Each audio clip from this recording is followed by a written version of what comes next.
Langkah demi langkah, mari belajar peribahasa. Hari ini sambil berjalan di tempat yang tinggi di Fort Siloso dan melihat ke bawah, cikgu hendak jelaskan maksud peribahasa bagai langit dan bumi.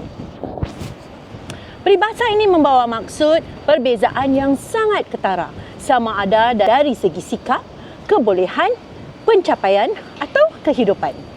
Kenapa disebut langit dan bumi? Langit berada tinggi di atas, luas dan sukar dicapai. Manakala bumi pula berada di bawah, tempat kita berpijak. Jarak dan kedudukannya sangat berbeza. Sebab itulah peribahasa ini digunakan untuk menggambarkan dua perkara yang langsung tidak sama.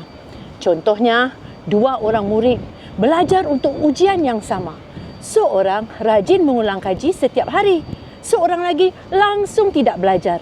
Keputusan mereka bagai langit dan bumi. Ayat contoh, pencapaian Ali dan Abu dalam peperiksaan itu bagai langit dan bumi.